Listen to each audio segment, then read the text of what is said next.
Say your English level out loud, right now. One word: beginner, intermediate, advanced, B1, B2. Now answer the harder question. Where did that word come from? A test you took years ago, a teacher who said it once, or a feeling? In the next 10 minutes, you are going to find out what your level actually is. Not from a certificate, from 3 tests you can run yourself, right here, in about 90 seconds each. And I will tell you now, the result will probably not be one number. That is the first thing most people get wrong. Start with where your current number came from.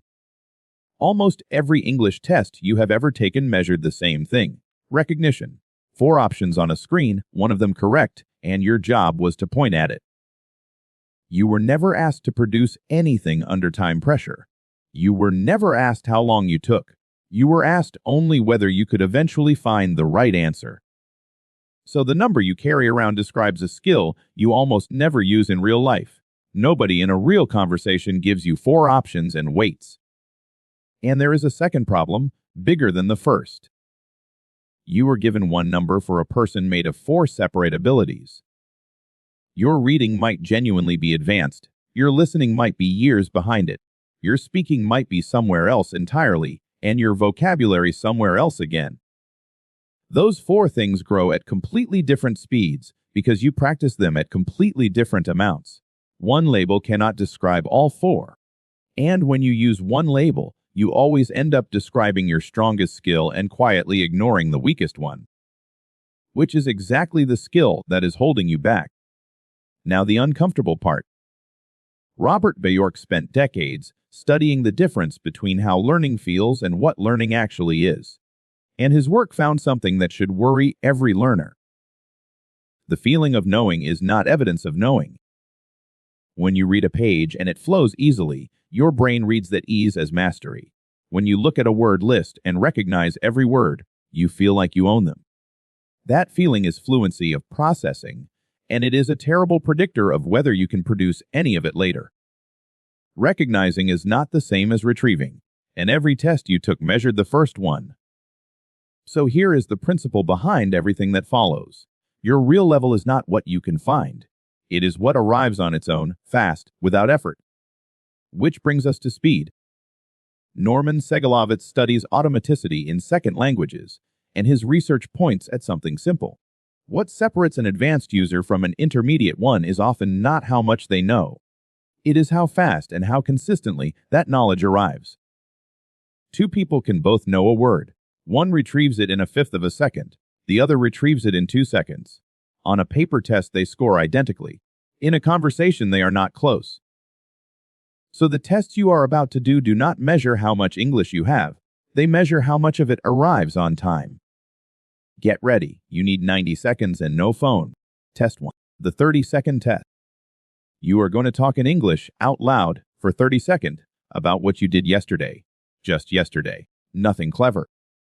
The rule is simple. You cannot stop. If you get stuck, you must keep making noise in English, even if the sentence is bad. Do it now. I will wait. Start.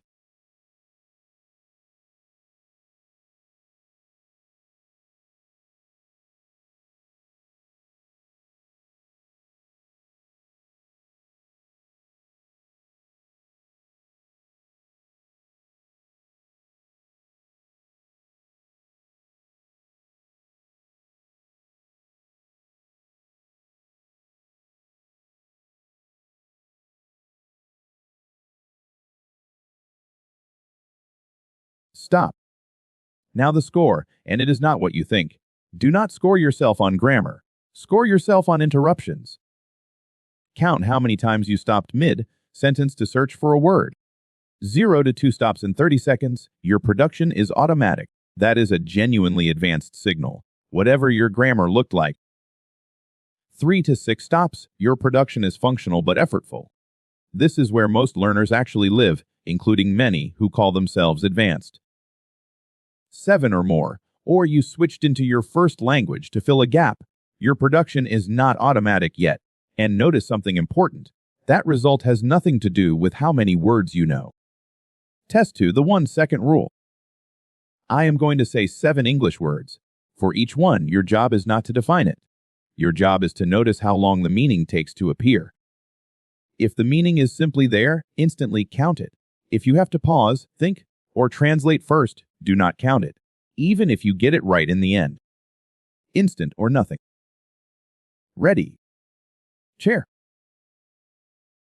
Reduce. Acknowledge. Sustain. Plausible. Meticulous. Ubiquitous. Count your instance.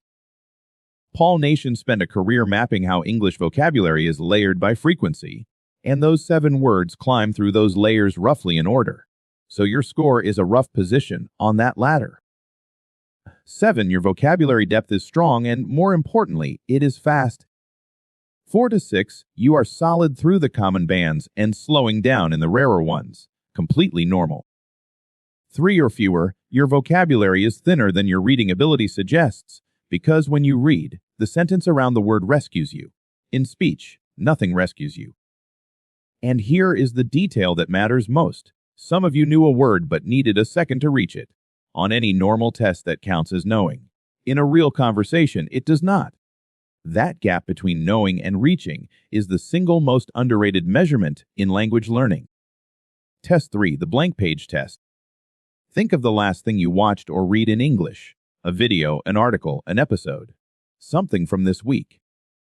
Now, without looking at it, say out loud everything you can remember about it, in English, for 30 seconds. Go.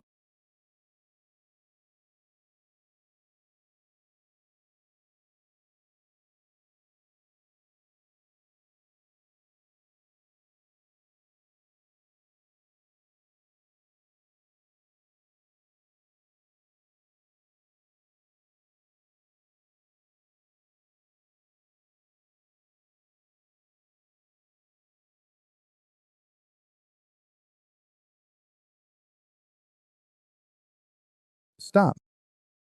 Not how much you remembered. That is a memory test. Listen to what came out of your mouth. Did you produce sentences? Or did you produce a list of words? Producing connected sentences about something you consumed means the English went in as language. Producing a list of nouns means it went in as meaning, and the language itself passed straight through you without leaving anything behind. That is why so many people watch hundreds of hours of English and improve so little. So now you have 3 results, and they will not match. That mismatch is your real level, not a number, a shape. You might be fast in vocabulary and slow in production. You might produce easily but with a thin vocabulary that keeps collapsing under you. Both of those people would call themselves intermediate. They need almost opposite training.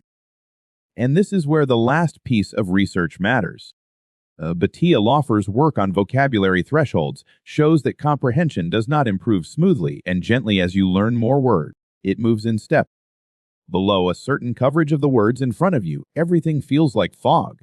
Cross that line, and suddenly the same material feels manageable. Which means the question is not whether you are studying. It is whether you are studying the thing that is actually below its threshold. So take your weakest of the 3 tests, only that one. If test 1 was weakest, your problem is retrieval speed, and more input will not fix it. You need daily production. 60 seconds a day, out loud, alone, no stopping. It feels ridiculous. It works because it is the only exercise that trains reaching, rather than recognizing. If test 2 was weakest, you need frequency, ordered vocabulary, and you need it to be recall, not recognition. Cover the meaning and produce it from memory. If your method ever shows you the answer beside the question, it is training the wrong direction. If test 3 was weakest, change how you consume, not how much. Stop after each short piece and say 2 sentences about it in English before moving on. That single habit converts watching into language. 1 test, 1 weakness. That is the whole plan. So, back to the beginning. You said a word out loud at the start of this video. Beginner, intermediate, advanced. Whatever that word was, it was describing one skill and calling it a person. It was measuring what you could find, not what arrives. And it came from a test that let you take as long as you wanted.